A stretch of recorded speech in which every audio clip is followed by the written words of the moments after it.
हाँ, तो हमने क्या किया था, फुटिंग डिज़ाइन में काफ़ी कुछ हमने सीखा, पूरा का पूरा स्टेप्स कॉन्सेप्ट्स हमने ऑलरेडी वीडियो अपलोड किया है। उसके बाद मैंने आपको फुटिंग की साइजिंग कैसे कैलकुलेट करनी है उसके बारे में पूरी जानकारी दी है। फिर स्टेबिलिटी कैसे चेक करनी है, यानी ओवरटर्निंग और स्लाइडिंग में कैसे चेक करना है वो भी बताया है। अब इस वीडियो में हम लोग निकालेंगे कि रेनफोर्समेंट कितना प्रोवाइड करना है फुटिंग में। और सबसे पहली बात, एक बात ध्यान रखिएगा कि रेनफोर्समेंट को थोड़ा साइड भी रखें तो ज़िंदगी में भी कोई भी चीज़ कहाँ लगानी है। अगर आप एक बेड, एक रूम है, एक रूम में एक चेयर को अगर आपने सही जगह पे प्लेस नहीं किया तो उस चेयर का यूज़फुलनेस नहीं रहता है ना। जैसे मेरे रूम में ये टेबल है और इसी के बगल में अगर मैंने चेयर नहीं लगा के चेयर कहीं उस कोने में लगाया तो इस टेबल और चेयर का कोई कॉम्बिनेशन का कोई फ़ायदा होने वाला नहीं है। उसी तरह जब भी हम रेनफोर्समेंट, कैलकुलेशन तो अलग चीज़ है, लेकिन हमारे दिमाग में ये डेवलप होना चाहिए कि मुझे स्ट्रक्चर में टेंशन कहाँ क्रिएट हो रहा है वो हमें देख के पता चले। और जैसे ही हमें पता चलेगा हम क्या कैलकुलेट करेंगे कि यहाँ पर रेनफोर्समेंट कितना प्रोवाइड करना है। फुटिंग के संदर्भ में मैं आपको समझाऊंगा, आप उसको समझ लीजिए, बट आप धीरे धीरे अगर आप डिज़ाइन इंजीनियरिंग के फील्ड में अपना करियर बनाना चाह रहे हैं तो धीरे धीरे स्ट्रक्चर को फील करना शुरू करिए। स्ट्रक्चर को देख के आपके आंखों में इमेजिनेशन होना चाहिए कि इसका बेंडिंग डायग्राम क्या हो रहा होगा, कहाँ पे मैक्सिमम बेंडिंग आ रहा होगा, कहाँ मिनिमम बेंडिंग आ रहा होगा, कहाँ शेयर डेवलप हो रहा होगा। तो ये सारी चीज़ें दिमाग में आपके डेवलप होनी शुरू हो जानी चाहिए। और ये कब होगा, जब आप बहुत सारा प्रैक्टिस करेंगे। जब प्रैक्टिस करेंगे तब धीरे धीरे आपके विजन जो है क्लियर होते जाएंगे, बेंडिंग मोमेंट, शेयर फोर्स की जो कॉन्सेप्ट्स हैं वो क्लियर होते जाएंगे।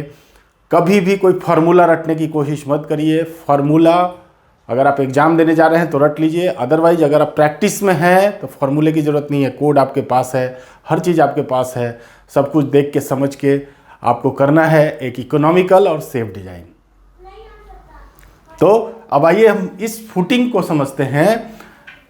फुटिंग का उल्टा सीधा बिहेवियर भी होगा, लेकिन एक जो मोस्ट इंपॉर्टेंट बिहेवियर है कि ऊपर से लोड आ रहा है, नीचे सॉइल है, तो जैसे ही लोड आएगा तो ये जो फुटिंग जो है, ये जो इसकी ये वाली भाग है ऊपर उठने की कोशिश करेगी, है ना। इस तरह से बेंड होगी। अगर वो इस तरह से बेंड होगी तो क्या होगा, नीचे वाले सरफेस पे, यानी इस वाले सरफेस पे टेंशन जनरेट होगा, है ना। ये नीचे प्रेस करेगा, कॉलम नीचे जाना चाहेगा, फुटिंग उसको नीचे जाने से रोकेगा, तो फुटिंग ऐसे बेंड होगा, ऐसे बेंड होगा, तो इसमें टेंशन जनरेट होगा। और ऑब्वियसली ऊपर वाले सरफेस पे, इस वाले सरफेस पे अगर हम देखेंगे तो यहाँ पे कॉम्प्रेशन जनरेट होगा। इस केस में जब ऊपर से लोड नीचे की ओर लग रहा है तो ऑब्वियस ही बात है कि जिस सरफेस पे टेंशन जनरेट होगा हमको वहां पे रेनफोर्समेंट कैलकुलेट करना है। और कई बार ऊपर के सरफेस पे भी टेंशन जनरेट होता है। जब हमने पी मैक्स और पी मिन निकाला, जैसे ही पी मिन निगेटिव हो जाए अगर किसी केस में, तो इसका मतलब है कि आपके टॉप सरफेस पे भी टेंशन जनरेट हो रहा है। ये इस वीडियो का पार्ट नहीं है, लेकिन ये बहुत ही इंपॉर्टेंट क्वेश्चन है जो कि इंटरव्यूज में पूछे जाते हैं। तो उसके लिए मैं एक सेपरेट वीडियो बनाऊंगा और हर चीज़ आपको समझाऊंगा। बस आप वीडियो पे बने रहिए, लाइक सब्सक्राइब शेयर करते रहिए, मेरा हौसला बढ़ाइए। आपके सारे कन्फ्यूजन, सारी ज्ञान की जो भी ज़रूरतें हैं सब पूरा करूँगा। अब देखो, पिछले वीडियो में हमने निकाला था कि जो बेस प्रेशर है, ये जो फुटिंग है अर्थ के ऊपर मैक्सिमम 187.5 किलो न्यूटन का प्रेशर लगाएगा, मिनिमम 112.5 किलो न्यूटन का प्रेशर लगाएगा। ठीक है, तो हम एक प्रेशर डायग्राम इसके हिसाब से हम खींचते हैं। अब देखिए यहाँ पे जो मोमेंट आ रहा है, मोमेंट ऐसे ट्विस्ट करेगा, ऐसे ट्विस्ट करेगा, तो ऑब्वियस है इस पे ये ज़्यादा प्रेशर लगाएगा और इधर ये थोड़ा ऊपर उठाने की कोशिश करेगा, तो यहाँ पे प्रेशर थोड़ी सी रिड्यूस हो जाएगी। तो अगर हमने प्रेशर डायग्राम खींचेंगे तो ये प्रेशर डायग्राम करीब ऐसा आएगा। ये मेरा है, यहाँ पे P मिनिमम आएगा, दैट इज 112.5 और ये मैक्सिमम आएगा 187.5 किलो न्यूटन। ये 0 से बड़ा है और ये SBC से छोटा है। अब देखिए, आप चाहें अपने कैलकुलेशन को अगर कॉम्प्लिकेट करना चाहें तो आप इस डायग्राम के हिसाब से मोमेंट निकाल सकते हैं, लेकिन as a design engineer always go for simplicity, क्योंकि आपके टीडीएस कैलकुलेशन करने से बहुत ज़्यादा फर्क नहीं आने वाला है। तो जब नहीं आने वाला है तो यहाँ पर एक अजम्पशन करेंगे, इस केस में अगर आपको रिसर्च करना है तो आप एग्जैक्ट कैलकुलेशन भी कर सकते हैं, हो सकता है उससे थोड़ी बहुत सेविंग हो जाए, लेकिन पहले आप जो मेथड मैं सिखा रहा हूँ उसमें पहले मास्टर करिए, फिर आप प्रिसाइज कैलकुलेशन के ऊपर जाइए। यहाँ पे क्या होगा कि थोड़ी सी रेनफोर्समेंट ज़्यादा आएगी, फुटिंग बिल्कुल डिजाइन हो जाएगा बढ़िया। तो हम क्या करते हैं कि ये बेस प्रेशर को थोड़ी देर के लिए मान लेते हैं कि ये यूनिफॉर्म बेस प्रेशर है, और पूरा प्रेशर ये जो ज़्यादा वाला है 187.5 किलो न्यूटन का लग रहा है, किलो न्यूटन पर मीटर स्क्वायर इसकी यूनिट होगी। तो हमने क्या किया, बेस प्रेशर को यूनिफॉर्म बनाया, क्योंकि हम नहीं चाहते अभी के स्टेज में कि कैलकुलेशन मेरा टीडीएस हो। और हमेशा जो बेंडिंग मोमेंट जनरेट होता है वो होता है कॉलम के फेस वाले सेक्शन पे। इस कॉलम के फेस पे कितना बेंडिंग मोमेंट इस फुटिंग में जनरेट होगा वो कैलकुलेट करने की कोशिश करें हम। तो देखो इधर से जो लोड लग रहा है कितना लग रहा है, 187.5 किलो न्यूटन पर मीटर स्क्वायर। अब इसको हम पहले यूडीएल में कन्वर्ट करते हैं। यूडीएल में कन्वर्ट करने के लिए हमें क्या करना है कि इसकी लंबाई से या चौड़ाई से, ये विड्थ है तो उधर वाले डायमेंशन से गुना करना पड़ेगा। ये हमने फुटिंग ऑलरेडी वहाँ पे साइजिंग निकाली थी 2 मीटर अब बाई 2 मीटर, तो यानी इसमें 2 से गुना कर देंगे तो हमारा यूडीएल निकल जाएगा। तो यहाँ हम लिखते हैं बेस प्रेशर यूडीएल, वो कितना होगा 187.5 इंटू 2 से गुना करेंगे, 5 दूनी 10 के 0 हाथ में 1, 7 दूनी 14 1 15 के 5 हाथ में 1, 8 दूनी 16 1 17 के 7 हाथ में 1, 2 1 3, 375 किलो न्यूटन पर मीटर होगा। ठीक है, हमने क्या किया, इसकी जो चौड़ाई को इसी में शामिल करके इसको पर मीटर में कन्वर्ट कर लिया। अब देखिए ये जो यूडीएल है इतना दूर में लग रहा है यहाँ से ऊपर की तरफ, तो बेंडिंग मोमेंट क्या होगा इसका, इस यूडीएल का लीवर आर्म क्या होगा इसका आधा। ये टोटल मेरा कितना है, देखिए टोटल 2 मीटर है और कॉलम मेरा था 400 का, है ना। तो इस सेंटर से इधर 1 मीटर होगा और ये कॉलम भी इधर 200 जाएगा, तो ये हो जाएगा 800 mm।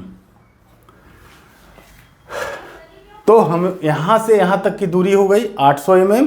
अब 800 mm के लिए बेंडिंग मोमेंट कितना लगेगा, तो लीवर आर्म हो जाएगा 400 mm। तो बेंडिंग मोमेंट हो गया 375 इंटू 0.4 किलो न्यूटन मीटर। कहाँ पे, कॉलम के फेस पे, और यहीं पे मैक्सिमम बेंडिंग मोमेंट जनरेट होने वाला है। अब इसको गुना कर दें, 4 5 20 के 0 हाथ में 2, 7 चौक 28 और 2, 30 को 0 हाथ में 3, 4 तिया 12 और 3 15, 1 यानी 150 किलो न्यूटन मीटर आपका 150 किलो न्यूटन मीटर का आपका यहाँ पे क्या जनरेट होगा, मोमेंट जनरेट होगा। तो मोमेंट हमने ये पूरा का पूरा मोमेंट हमने यहाँ पे निकाला कितने मीटर में, उसकी साइजिंग क्या हो गई, पूरा सेक्शन अगर हम यहाँ काटेंगे तो फुटिंग की सेक्शन क्या आएगी 2 मीटर आएगा इधर, और थिकनेस 0.3। हमने जब स्लाइडिंग और ओवरटर्निंग निकाल रहे थे तो उस समय हमने 0.3 एज्यूम किया था और उसी के हिसाब से हमने चेक किया था कि सारी चीज़ें सही हैं। तो यहाँ भी उसी थिकनेस को अभी हम लेके चलेंगे। ठीक है, तो अभी हम उसी थिकनेस को लेके चल रहे हैं। तो हमारा जो हो गया, ये हमारा सेक्शन का साइज हो गया। अब यहाँ पे एक काम और करना है कि यहाँ पे इफेक्टिव थिकनेस निकालना है। ये है इफेक्टिव थिकनेस, क्योंकि सरिया तो हम थोड़ा अंदर लगाएंगे, तो हम अभी एज्यूम करते हैं कि हम 20 डाया का सरिया लगाएंगे। ठीक है, तो और 50 mm का क्या करेंगे, हम 50 mm का कवर देंगे। तो हमारा जो कवर, इफेक्टिव कवर कितना हो जाएगा, 50 mm क्लियर कवर और प्लस 10 mm यानी 60 mm जो होगा। चलिए ब्रेक करके लिख देता हूँ मैं। हमारा कवर कहाँ पे आएगा, ये रेनफोर्समेंट जो है, रेनफोर्समेंट के सेंटर से नीचे का फेस, तो क्लियर कवर हमने लिया है 50 mm, तो 50 mm। अब 20 का सरिया लिया है तो सेंटर पे जाएंगे तो 10 mm, तो इफेक्टिव कवर हो गया 60 mm। ठीक है, तो इफेक्टिव डेप्थ क्या हो जाएगा,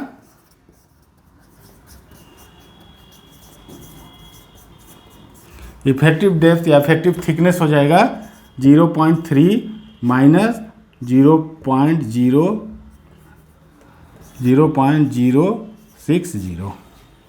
अब इसको माइनस कर दें, 0 10 में से 6 गया 4 और 240, 0.240 effective thickness of the footing हुआ। अब इस 0.240 के लिए हमें कितना सरिया देने की ज़रूरत है ये हम कैलकुलेट करेंगे। अब आइए इस पे आ जाते हैं। अब देखिए इसको कैलकुलेट करने का तरीका कॉम्प्लिकेटेड फार्मूला जो है, जो बेसिक फार्मूला है उसके हिसाब से भी कर सकते हैं, लेकिन मैं आपको एज ए डिज़ाइन इंजीनियर वाली टेक्निक बताऊंगा जो थोड़ी सी सिंप्लिसिटी रहे और इजीली आप जो है चीज़ें कैलकुलेट कर सकें।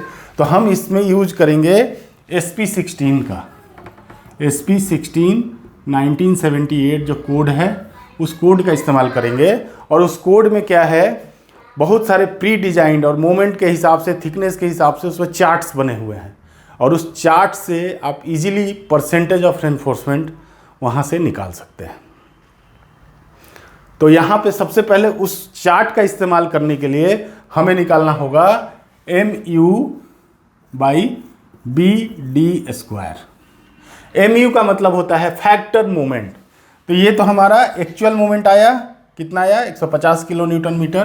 तो MU इक्वल टू हो जाएगा 150 गुना 1.5। अगर हम यहाँ पे 1.5 का फैक्टर लेते हैं, देखिए ये सब बेसिक्स हैं। जब आप एक्चुअल में फुटिंग डिज़ाइन करेंगे तो आपको बहुत सारे लोड केसेस के लिए फुटिंग डिज़ाइन करना होगा और उसमें अलग अलग लोड फैक्टर हो सकता है। विंड के केस में अलग होगा, अर्थक्वेक के केस में अलग होगा। तो हर केस का जो भी लोड फैक्टर है कोड के हिसाब से वो इस्तेमाल करके आपको वो लोड निकालना है, वो MU निकालना है। और हर MU के लिए या जो क्रिटिकल MU होगा उसके लिए आपको फुटिंग को डिज़ाइन करना होगा। बट यहाँ पे अभी हमने लोड फैक्टर ले लिया 1.5। अब इसको गुना कर दें तो कितना आ जाएगा, ये हो गया आपका 225 किलो न्यूटन मीटर। ठीक है, यहाँ पे B हो गया 2 मीटर, B यानी विड्थ ऑफ द बीम, और ये एज ए बीम डिजाइन होगा। और D हो गया 0.240। तो हम निकालते हैं MU/BD²। MU/BD² निकालने के लिए MU 225 लिखा, लेकिन हम इसको न्यूटन MM में लिखेंगे। तो न्यूटन में, किलो न्यूटन को न्यूटन में बदलने के लिए 3 जीरो से गुना करेंगे और मीटर को मिलीमीटर में बदलने के लिए फिर 1000 से गुना करेंगे। तो ये जो यूनिट हो गया न्यूटन MM। क्यों किया, क्योंकि मेरे BD² वाले टर्म सारे मिलीमीटर में हैं। B हो गया मेरा 2000, 2 मीटर है ना B, तो B हो गया 2000। और D² है 0.24 यानी 240 गुना 240। इसको पहले थोड़ा सिंप्लीफाई कर लेते हैं, उसके बाद हम कैलकुलेटर इस्तेमाल कर लेंगे। यहाँ से 1 जीरो गया, 1 जीरो यहाँ से गया, 1 2 3 जीरो, 1 2 3 जीरो यहाँ से गए, तो ये आ गया 2 ये 1 जीरो ज़्यादा पड़ गया, 225 है ना 1000। तो 225 और 1 जीरो ये डिवाइडेड बाई 2 गुना 24 गुना 24। अब इसको कैलकुलेटर से कैलकुलेट करते हैं तो ये आता है 1.953। रफली इसको थोड़ा हायर साइड लेके 1.96 ले लेते हैं। तो MU/BD² का जो वैल्यू आया, अब हम चलते हैं SP16। SP16 में हम देखते हैं कि MU/BD², उसमें आप चार्ट देखिएगा, पेज नंबर जाइए 49। हम यहाँ पे अज्यूम करते हैं कि हमारा ग्रेड ऑफ कंक्रीट यानी FCK जो होगा M25 होगा और FE जो होगा 500 होगा, यानी कैरेक्टरिस्टिक स्ट्रेंथ ऑफ कंक्रीट 25 और कैरेक्टरिस्टिक स्ट्रेंथ ऑफ स्टील 500। तो जो फ्लेक्सुरल मोमेंट का जो चार्ट है आपका पेज नंबर 49 में दिया है। देखिए आप इसमें चाहें आप इस चार्ट में चाहें तो आप इंटरपोलेट भी कर सकते हैं। अभी मैं थोड़े हायर साइड वाले ले रहा हूँ। हमारा जो रेशियो आया है 1.96, SP16 में 1.95 के लिए परसेंटेज ऑफ रेनफोर्समेंट दिया है और 2 के लिए परसेंटेज ऑफ रेनफोर्समेंट दिया है। तो हम 2 वाला अभी हम अडोप्ट कर लेते हैं। थोड़ा सा ज़्यादा लगेगा, ज़्यादा फर्क नहीं पड़ता, बट अब अगर आप चाहें तो इंटरपोलेट करके भी निकाल सकते हैं। तो अभी के लिए 2 के लिए जब अगर आप SP16 देखते हैं तो इसमें आता है 0.513%। तो यहाँ पे आपका PT आ जाएगा 0.513%। ठीक है, कहाँ देखेंगे? Table 3 page 49 SP16 78। तो हमें यहाँ सिर्फ क्या निकालना पड़ा? mu/BD²। उसके बाद हमने चार्ट की मदद ली, हमें निकल गया परसेंटेज ऑफ रेनफोर्समेंट। अब हम पहले क्या करते हैं कि एरिया ऑफ रेनफोर्समेंट निकालते हैं, कितना आएगा। डिजाइन वैसे देखा जाए तो इतना भी टफ नहीं है, जितना हवा होता है कॉलेजों में उतना भी नहीं है और इतना इजी भी नहीं है। आँख कान गला खोल के रखना है। बट सिविल इंजीनियरिंग के क्षेत्र में अगर आपको ग्लैमरस जॉब करना है तो ये सब चीज़ें आपको थोड़ी सीख लेंगे तो आसान हो जाएगा काम। चलिए, तो PT आ गया मेरा 0.513%। अब देखिए यहाँ पे 2 मीटर गुना 0.3 था ना। अब हम परसेंट निकाल रहे हैं तो कोई भी एक यूनिट एरिया लेते हैं। तो हम विड्थ ले लेते हैं 1 और डेप्थ ले लेते हैं 0.24 की जगह 0.3। यहाँ भी हम थोड़ा सा ज़्यादा लेके चलेंगे। हम चाहें तो इफेक्टिव डेप्थ ले सकते हैं, हम चाहें तो एरिया जो ले सकते हैं, एरिया ऑफ कंक्रीट कितना ले सकते हैं? 0.24 × 1। लेकिन हम थोड़ा ज़्यादा लेते हुए एरिया ले लेते हैं 0.3 जो टोटल एरिया है × 1। ये आया। और इसका कितना परसेंट? ये हो गया 0.3 मीटर स्क्वायर। ठीक है, अब इसका परसेंट निकालते हैं 0.531 डिवाइडेड बाई 100। तो ये हो जाएगा 0. देखो दो डिजिट, पहले तो इसको गुना करते हैं। 1 2 3 और इसको 1 4, दशमलव हटा दिया। अब गुना करते हैं 3 3 3 का 9, 5 3 15। ठीक है, 1 2 3 4 5 6। अब देखो मिलीमीटर स्क्वायर को, ये आपका 6 है ना, तो मिलीमीटर स्क्वायर को मीटर स्क्वायर को अगर मिलीमीटर स्क्वायर में बदलना है तो इसमें कितना से गुना करना पड़ेगा? 10⁶ है ना। तो इतना से डिवाइड, जैसे ये ऑलरेडी है, अब फिर में इससे इतना ही से गुना करना पड़ेगा। ये कैंसिल हो गया। तो हमारे पास जो रेनफोर्समेंट आया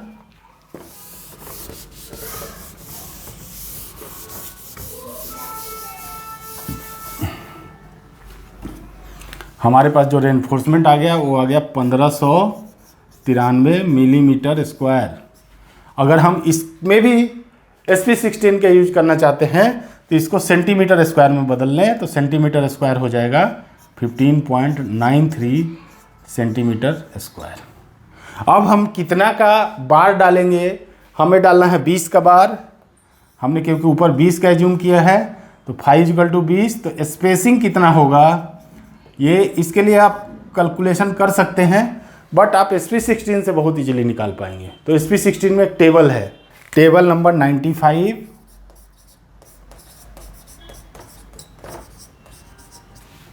ठीक है, पेज नंबर है 229।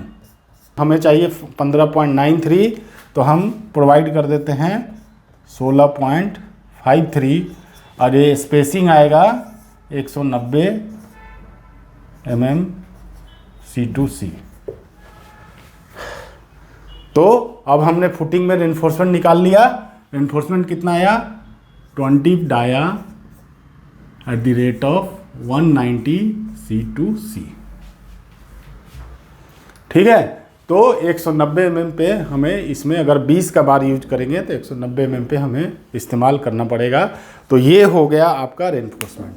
तो ये रेनफोर्समेंट आपने निकाल लिया। इसके बाद अभी 2 चेक्स और हैं, तब जाके पूरी फुटिंग डिजाइन होगी। तो वो टॉपिक होगा अगले वीडियो का, नहीं तो वीडियो बहुत बड़ा हो जाएगा, आपको भी ये होगा। लेकिन इसके पहले वाले सारे वीडियो प्लीज़ देखिएगा, प्लेलिस्ट में जाके उसको पूरा अच्छी तरह से समझिए, तब जाके आपको फुटिंग डिज़ाइन में कॉन्फिडेंस आएगी। इसके बाद चूँकि अब हमने रेनफोर्समेंट निकाल लिया है, तो अब हम शेयर चेक करेंगे।